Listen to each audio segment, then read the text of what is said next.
Yeah, the mayor turned a couple of meeting rooms into his own personal gym back in January. And at least one counselor is upset, and it sounds like a big reason why is that for the last few months, the gym was kept a secret. Yeah. They only discovered the gym because Ken Sim seems to have left the door unlocked. I think everybody would be a lot happier with this situation if he just shared the gym, no? Yes. Let the counselors mount the Peloton. I'm sure they'd give it a good wipe down. Now, we like to imagine Ken Sim riding his Peloton to country music hits. Yeah. Why? Because it's hilarious. Yes, and that's why we put together a special tune, a special song, a country song for the Ken Sim Gym. City Hall was empty. The doors were opened up, and lo and behold, the former boardroom was now clearly converted into some kind of personal gym for the mayor.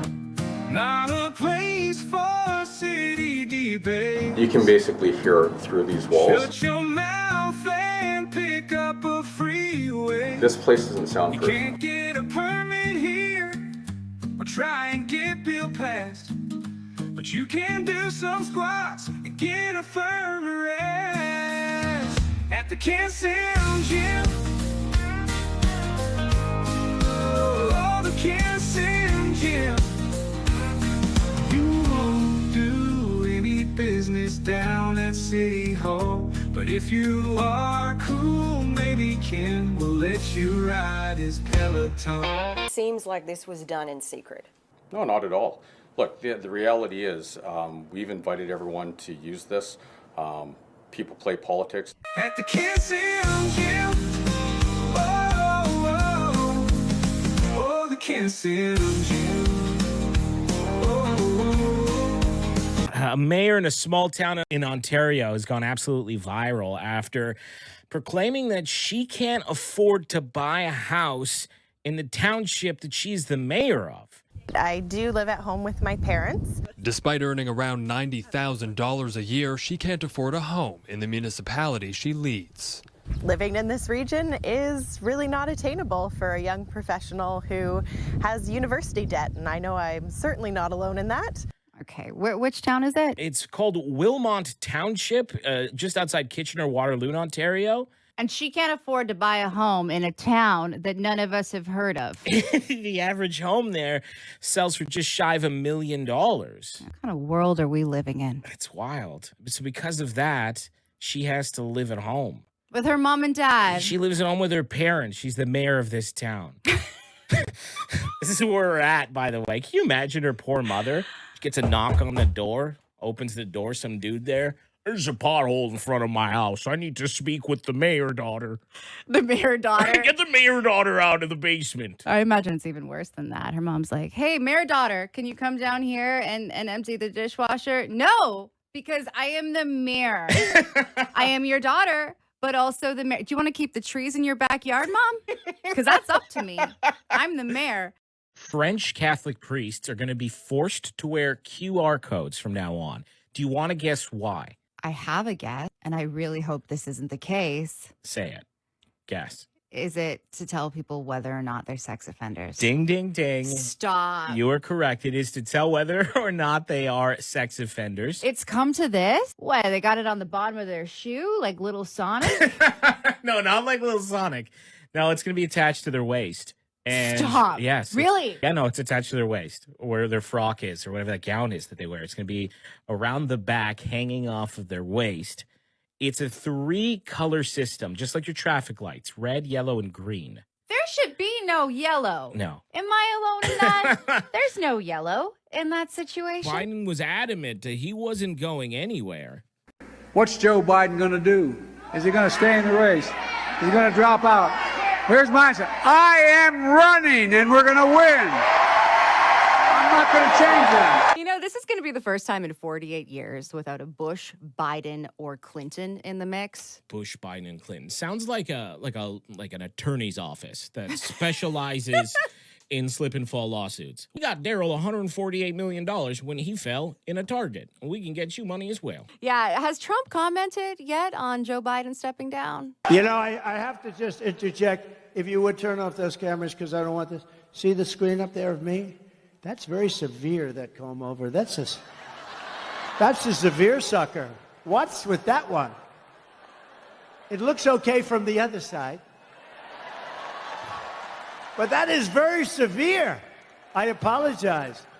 Right. Man, when you realize you have something in common with Donald Trump, I too have a good side.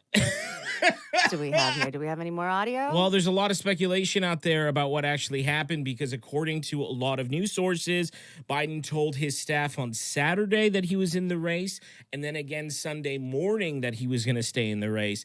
And then on Twitter, the statement came out. So people are speculating what happened. What's interesting is a comment that Joe Biden made before he was president. When they asked Joe Biden, how is your career in office going to end? Here's what he had to say. Like I told Barack, if I reach something where there's a fundamental disagreement we have based on a moral principle, I'll develop some disease and say I have to resign. So Same. If we have one more disagreement, I swear to God, Jay, I'll quit. Governor General took a trip to Dubai with 30 guests in March. They all raked up $99,000 bill in in-flight expenses alone. We're not talking any alcohol included, just the foods and other beverages. And you and I, after cross-referencing the Air Canada Bistro menu, decided that 30 people on 2 flights, one there, one back, albeit lengthy flights, shouldn't have spent more than $5,000 on snacks. They also spent about $1,000 on boxed water, $165 in lemon and lime slices to prevent scurvy, I guess. Fresh lemon? No. That's how we answer that question in the future, officials. No, thank you. They also spent about $140 on 8 bags of ice. All the meals were served on fine china. And such a fancy menu. They had beef Wellingtons, lobsters. Also, fun fact, they spent $91 just on cranberry juice. Somebody on that flight better have had a UTI. If I find out they don't, I'm going to be pretty disappointed. What did we learn from now on? Cup of noodles. If you're thinking cheese plate, can I have a no cheese plate? Cup of noodles for you. So the ArriveCan app, which is the app the government mandated for travelers during the peak of the pandemic, was only supposed to cost taxpayers a little over $20 million. Turns out, after a bit of digging, this app cost taxpayers over $54 million. What? Yeah. I'm no tech expert, but I feel like that's a lot. Well, the tech leaders have come out today and have said that that price tag for what we got is outrageous. Turns out that the company that took the $54 million that got most of that money had less than 5 employees working. Wow. So that was a big paycheck. Huge. Just when I thought working on the ArriveCan app wasn't a sexy gig. Yeah, you were wrong. Yeah. Very sexy. Yes, they did say that they used about 75 subcontractors to work on certain issues inside the app. However, due to the way the deal was structured, the government says the identity of these subcontractors cannot be revealed because of the provisions in the rules of procurement. You know, I can't speak to the quality of the ArriveCan app because, to be honest, I never downloaded it. Did it include fun filters? I don't Like, think so. could it take my passport photo and make me look like a Disney princess? I mean, for the amount of money we all spent on it, it would have been nice to do that. Could the ArriveCan app count my steps at the airport? No, it can't. Can the ArriveCan app hook me up with sexy singles in my terminal? No? No. Well, then that's too much. Way too much. 54 million is too much. Too much. And a new federal regulation will make Canada the first country to require health warnings to be printed on individual cigarettes. On the cigarette. Obviously, this is part of the government's efforts to help adults quit smoking. So it looks like these warning labels will appear on the tipping paper. That's the white part. The rolling paper if you were to roll your own cigarette. But putting ink on each and every cigarette, does that not make it worse for you? Or have they recently come out with smokable ink? I will be looking forward to trying these new smokable ink cigarettes when they start to roll out in August. August 1st, they'll start to take into effect. Jay, so this isn't going to change anything for you. This is the stupidest thing I've seen in a long time. I'm not supporting smoking. Don't ever smoke if you haven't. Nobody's going to see the warning on a cigarette. I'm speaking from someone that's horribly addicted to these awful things. It's not going to be the like, oh, poison in every light. That little warning on the smokable warning is not going to make me quit. It's not going to do anything. None of the labels on the packs ever made you quit or ever think about it even? So here's the thing about the labels on the pack, those gross warning labels. They've done studies on this, okay?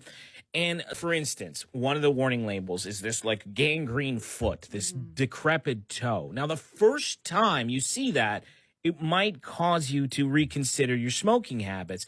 But because they don't change the images, what happens after the 1,000th time, cigarette addicts see that gross gangrene toe, and it just reminds them to smoke.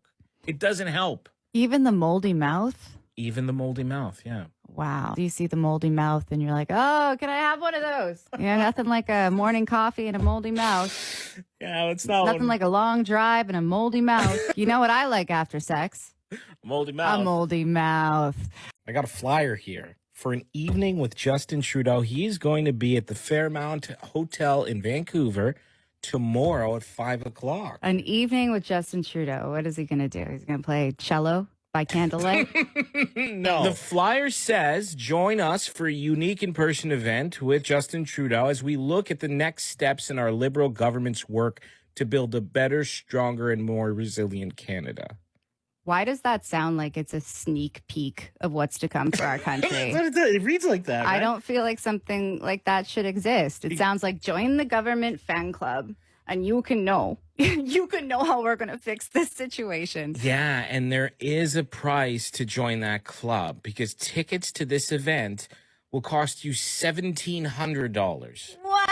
Yeah. Who does this guy think he is? Taylor Swift? Who does this guy think he is? An entire week in Cuba? Come on, that's a lot of money. That's a lot of money. If you're under 35, it's not $1,700. 35 and under, only $850. So What a deal. I know it's nice. That is so nice of him, you know, because people in this country who are under 35, they're struggling. Yeah. So only having to spend $800, I am definitely going to this evening with Trudeau. You're going to this evening with Trudeau? That's why you can't afford a home, okay? You can't afford a home because of that. You got to cancel Disney Plus.